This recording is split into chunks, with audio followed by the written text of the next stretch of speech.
এই বুলেটিনের শুরুতেই আসুন একটা সিসি ক্যামেরার ফুটেজ দেখি আমরা। দেখুন এই যে সিসি ক্যামেরার ফুটেজ, এখানে দেখা যাচ্ছে দেখুন এক বৃদ্ধ বসে আছেন, তাকে ধরে রীতিমতো ঘাড় ধাক্কা দিয়ে মারতে মারতে বের করা হচ্ছে। যাকে বের করা হচ্ছে তিনি হচ্ছেন একজন তৃণমূল কর্মী, আর যিনি বের করছেন তিনি হচ্ছেন কাউন্সিলরের ছেলে। রীতিমতো দাদাগিরি। বেলঘড়িয়ার ঘটনা। বেলঘড়িয়ায় বৃদ্ধ তৃণমূল কর্মীকে কিভাবে ঘাড় ধাক্কা দিয়ে বের করা হচ্ছে তা সিসি ক্যামেরায় বন্দী হয়েছে। কথা বলবো, সুবীর রয়েছে আমার সঙ্গে। সুবীর, এই ছবিটা দেখতে মোটেই ভালো লাগছে না। একজন বৃদ্ধ, পরে নয় তার রাজনৈতিক পরিচয় যদি দেখি তৃণমূল কর্মী তিনি, কিন্তু একজন বৃদ্ধ তিনি বসে আছেন, তাকে এভাবে ঘাড় ধরে উঠিয়ে মারতে মারতে বের করা হচ্ছে। কি হয়েছিল?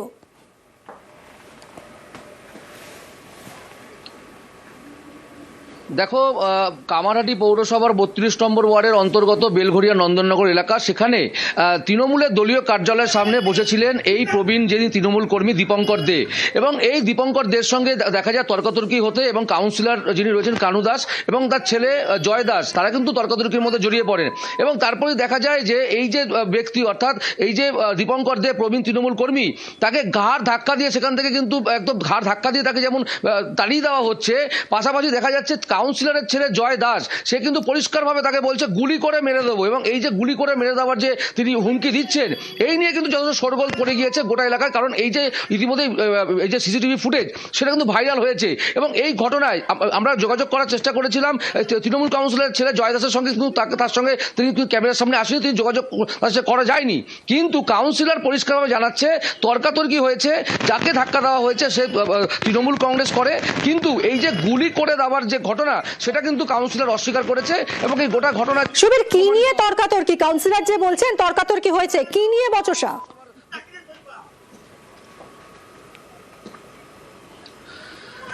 দেখো, একটি লোন, অর্থাৎ রাজ্য সরকারি তরফ থেকে যে বৃদ্ধদের যে লোন দেওয়ার যে বিষয়, সেই লোন দেওয়ার বিষয় নিয়ে কিন্তু এই গন্ডগোল হয়। এবং তিনি কিন্তু লোনের জন্য, অর্থাৎ লোনের টাকার জন্য কিন্তু তিনি পৌরসভায় পর্যন্ত গিয়েছিলেন, কিন্তু সেই জায়গা থেকে তাকে বলা হয়েছে যে কাউন্সিলরের সঙ্গে যোগাযোগ করতে, এবং কাউন্সিলরের ছেলে অর্থাৎ জয় দাস তার কথাও কিন্তু তিনি বলেছেন। কিন্তু এই যে ঘটনা, অর্থাৎ এই যে গুলি করে মেরে দেওয়ার যে ঘটনা, তারপর থেকে কিন্তু এই যে বৃদ্ধ অর্থাৎ প্রবীণ তৃণমূল কর্মী তাকে দীপঙ্কর দে, তাকে কিন্তু কোনো রকম ভাবে কিন্তু তার খোঁজ পাওয়া যাচ্ছে না। তার বাড়িতে কিন্তু সে নেই, তালাবন্ধ অবস্থা রয়েছে। এবং এই যে ঘটনা তিনি কিন্তু স্বীকার করে নিয়েছেন কাউন্সিলর, যে এই ঘটনাটা কখন ঘটেছিল আর কখন থেকে এই প্রবীণ নেতার খোঁজ পাওয়া যাচ্ছে না?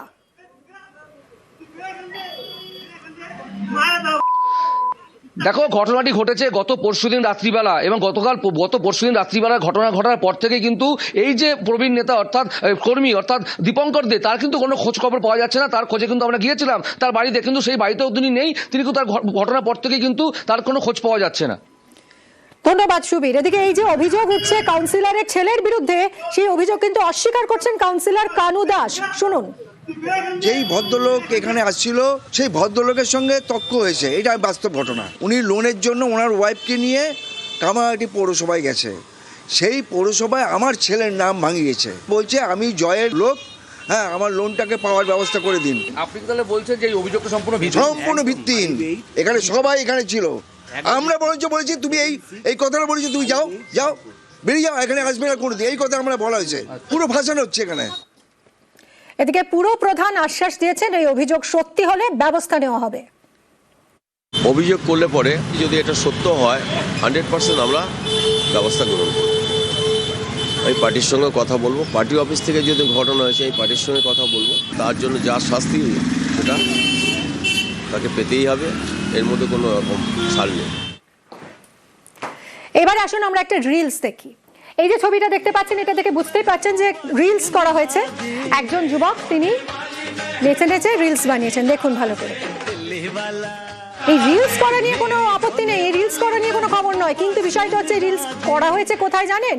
দুবরাজপুরে কাউন্সিলরদের ঘরে, পুরসভায় কাউন্সিলরদের জন্য যে ঘর থাকে, সেই ঘরে ঢুকে এই যুবক এতক্ষণ ধরে শুট করে রিলস বানিয়ে পোস্ট করেছেন।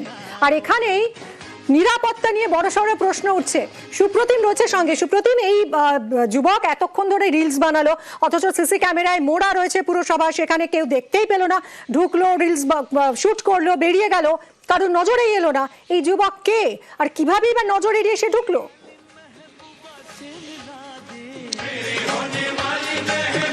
দেখো, যে খবর এখনো পর্যন্ত যা পাওয়া গেছে সেটা হচ্ছে এই যুবক কিন্তু দুবরাজপুরেরই বাসিন্দা, এবং ঠিক একদম সুযোগ বুঝে যখন দুবরাজপুর পুরসভা খোলা হয়েছে তখন কাউন্সিলরদের রুমে কেউ ছিল না, এবং কাউন্সিলরদের বসার যে নির্দিষ্ট জায়গা সেখানে ঢুকে যুবক কিন্তু রীতিমতো রিলস বানালো, এবং সেই রিলস বানানোর পর রিলস এডিট করা হয়েছে এবং রিলস রীতিমতো সমাজ মাধ্যমে আপলোড করা হয়েছে, এবং যে রিলস কিন্তু ইতিমধ্যে ভাইরাল হয়েছে, যে নাচের ভিডিও, এবং তাতেই কিন্তু প্রশ্ন উঠেছে দুবরাজপুর পুরসভার এই যে কাউন্সিলর রুমের মধ্যে ঢুকে সেভাবে রিলস বানালো, লাঞ্চ করলো, কেউ কোনো বাধা দিল না, এবং সেখানে লেখাই আছে কাউন্সিলর ব্যতীত কেউ ঢুকবে না।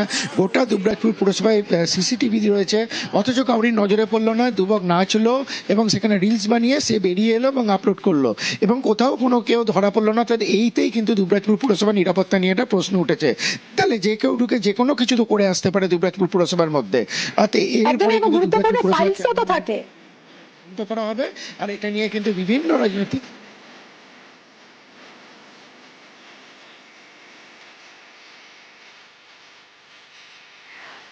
এবং সেখানে কি করে একজন বহিরাগত সিসি ক্যামেরায় মোড়া চত্বরে পুরসভার ভিতরে ঢুকে কিভাবে রিলস বানিয়ে বেরিয়ে চলে গেল কারণ নজরেই এলো না, নিরাপত্তা নিয়ে কিন্তু বড়সড় প্রশ্ন উঠছে। আর এই ঘটনার নিন্দায় পুরো চেয়ারম্যান থেকে বিধায়ক।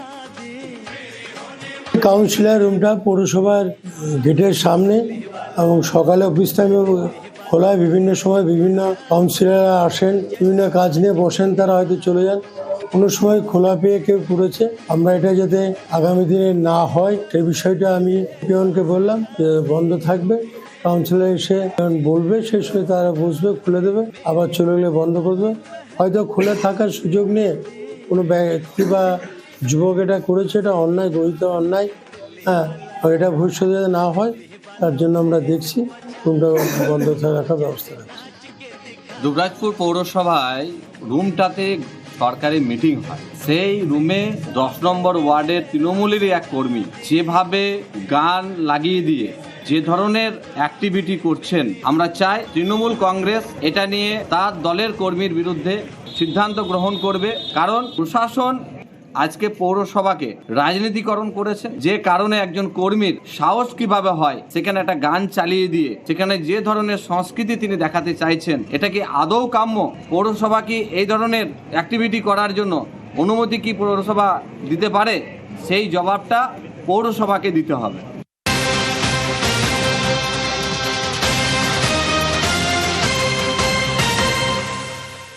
ফের বিএলওদের বিক্ষোভে উত্তেজনা ছড়িয়েছে সিইও দফতরের সামনে। বিএলওদের বিক্ষোভ, পুলিশের ব্যারিকেডে ধাক্কাধাক্কি করছেন বিএলওরা।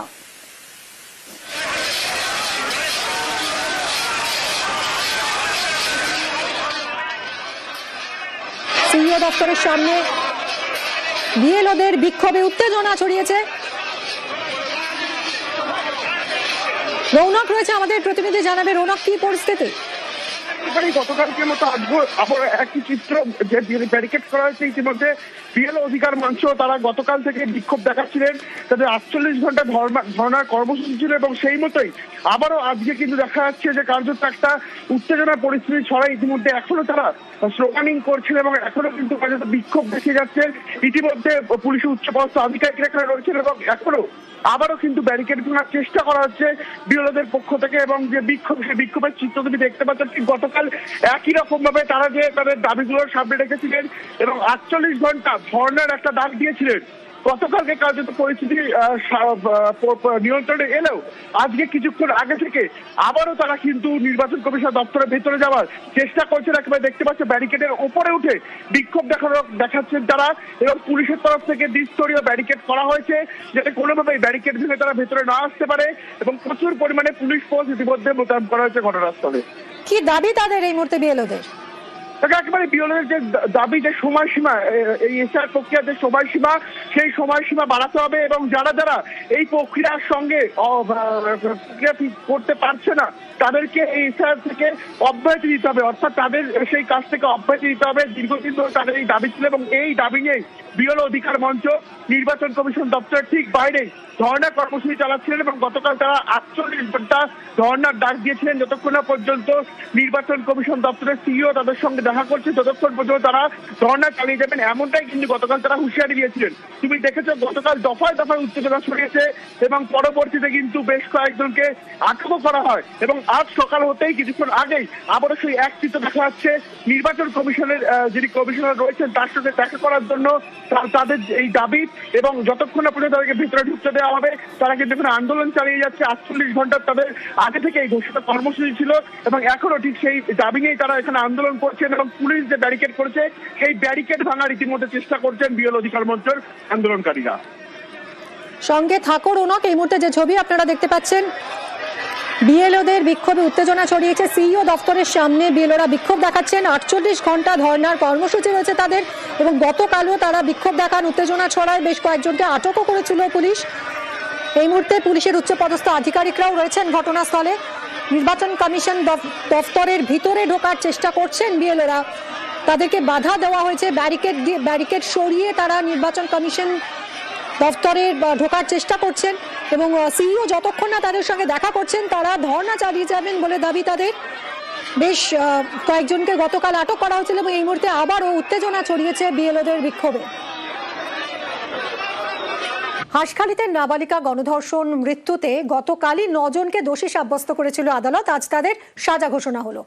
3 জনের যাবজ্জীবন সাজা হয়েছে, মূল 3 দোষীর যাবজ্জীবন কারাদণ্ডের সাজা।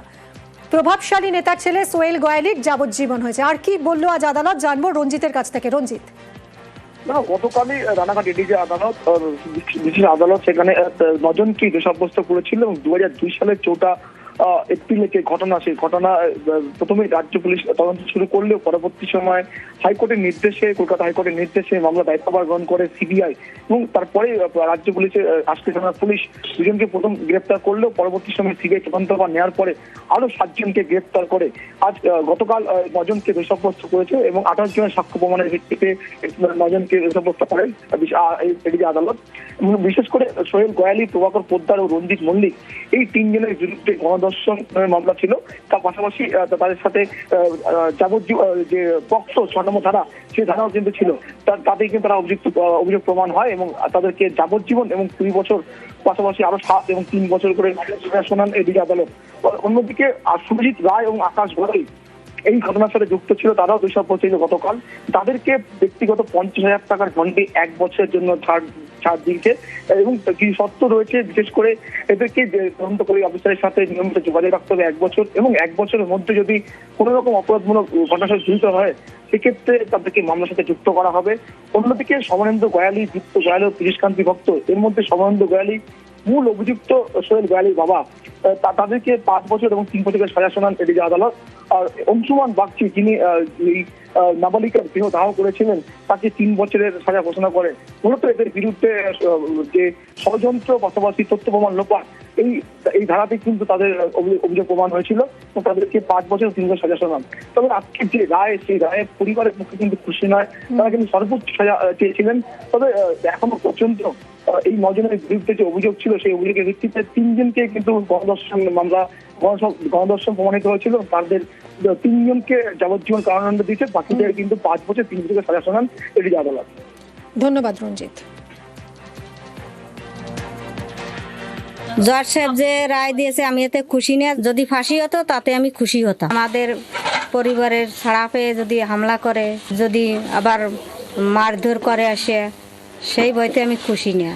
ফাঁসি হলেই আমি খুশি হতাম। মেয়েকে নিয়ে অনেক আশা করছিলাম, আমার ছেলে নাই, আমি ভালো পড়াশোনা করাবো, আমি চাকরি করে করার চেষ্টা করাবো। আপনার স্বামীও তো মারা গিয়েছেন। মেয়ের সঙ্গেই তো মারা গেছে। আমার কোলের সন্তান হারাইছে, আর কোনো মার জন্য এরকম কোল হারা করে না।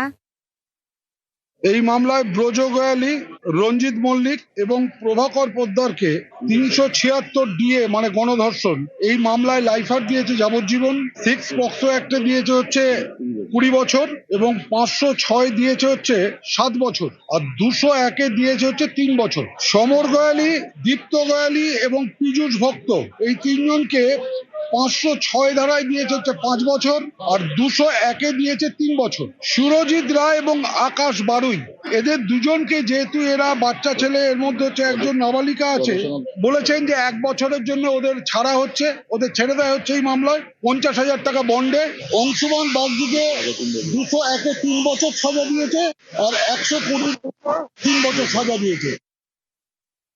যেহেতু এটা সার্কামস্ট্যান্সিয়াল এভিডেন্সের মামলা, এই মামলায় ব্যক্তিগতভাবে আমি মনে করি যে এই মামলায় এই সার্কামস্ট্যান্সিয়াল এভিডেন্সের পারিপার্শ্বিক যে সমস্ত প্রমাণ আছে সেই সমস্ত প্রমাণ সঠিকভাবে এই মামলার জাজমেন্টে রিফ্লেকশন আসেনি। এই মামলার এগেইনস্টে আমরা হাইকোর্ট যাব। সিবিআই যে তদন্ত করেছে সেই তদন্ত একজন ডিফেন্স আইনজীবী হিসেবে আমার মনে হয়েছে এই তদন্ত সঠিক নয়, কারণ যে মূল পোটেন্সি টেস্ট সেই পোটেন্সি টেস্ট সিবিআই করেনি।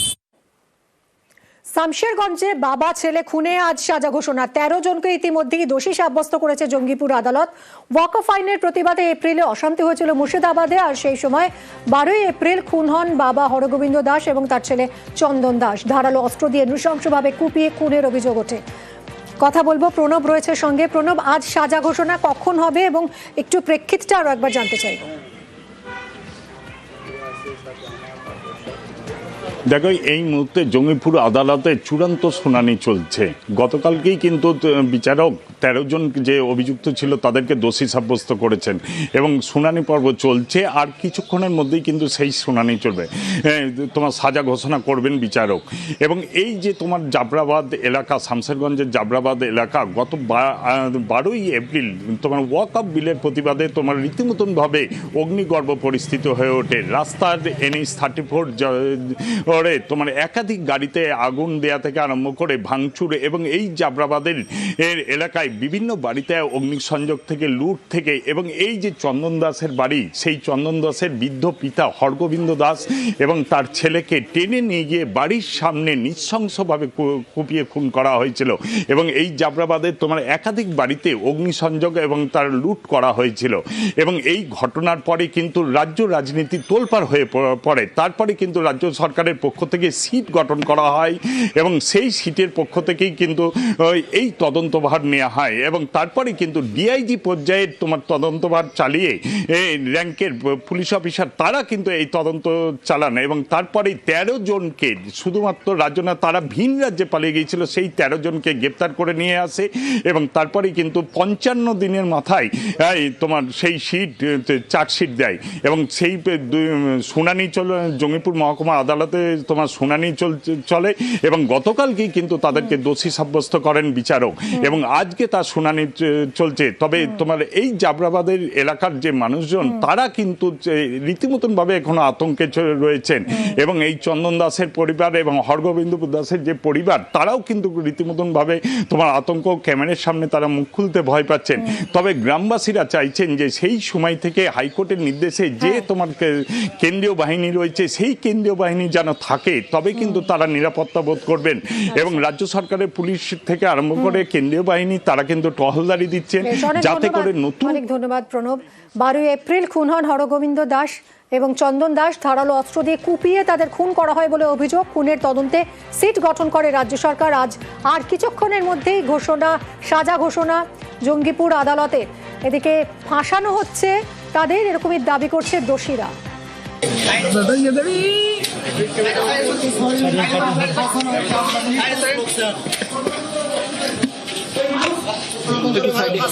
রাজ্য সরকারের পুলিশ আমাকে ফাঁসাচ্ছে স্যার। আমরা নির্দোষী, একদিন প্রমাণ করবো স্যার যে নির্দোষী প্রমাণ করবো। আমরা মিথ্যা করে ফাঁসা হয়েছে সব পুলিশ অফিসারের তবে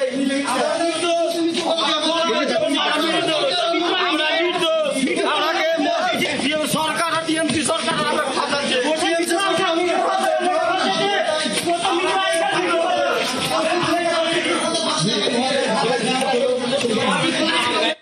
এদিকে শামশেরগঞ্জের জাফরাবাদে এখনো আতঙ্কে রয়েছেন নিহতদের পরিবার। বাবা ছেলে খুনে দোষীদের কঠোর শাস্তির দাবি জানাচ্ছেন তারা। কঠোর শাস্তির দাবিতে সরব নিহতদের পরিবার। এখনো গ্রামে নিয়মিত বিএসএফ এর টহলদারি চলছে। স্থায়ী বিএসএফ ক্যাম্পের দাবি স্থানীয়দের। মহামান্য আদালত যেটা ভালো বুঝবে সেটা বিচার দিবে। আমরা তো চাইলেই পাবো না সবসময়, যেটা বিচার ভালো বুঝবে সেটাই দিবে। আর কি বলবো আমি, চরম শাস্তি চান? হ্যাঁ, চরমতম তো আমরা চাইছি। এখন সেটা বিচার ব্যবস্থায় কি হবে না হবে আমরা কি করে বলছি। এখন কি এখানকার পরিস্থিতি ঠিক আছে? ঠিক আছে, যতদিন আমরা বুঝছি বিএসএফ আছে ততদিন ঠিক আছে। আমরা তো শাস্তি চাই। কি শাস্তি হোক অপরাধীদের। আমরা তার কিছু করিনি, আমরা তো সেদিন আমরা নিজের কাজ করছিলাম, হঠাৎ তো অ্যাটাক করলো আমাদের। আতঙ্ক কি কেটেছে এখনো? আতঙ্ক এখন কেমন করে বোঝা যাবে? মানে আপনারা কি আমাদের বাস করছি তো ধুকবুক হচ্ছে ভিতরটা, ভয় তো লাগছেই। ভয় লাগছে? হ্যাঁ, আবার যদি কোনো রকম আবার এরকম হয়।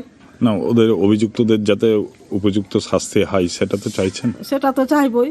হ্যাঁ, এক দুটো মানুষকে খুন করলো তো ওদেরকেও কিছু হবে না, শাস্তি তো চাইবই। এখন কি কোনো রকম অশান্তি হচ্ছে বা কোনো রকম আপনাদেরকে শাসানি দিচ্ছে, ভয় দেখাচ্ছে? এখন কিছু হয় না, আবার পরে কি হবে সে তো পরে আবার যদি পরে হতেও পারে। এখন বিএসএফরা আছে বলে শান্তি আছে, ওরা চলে গেলে আবার শুরু হবে।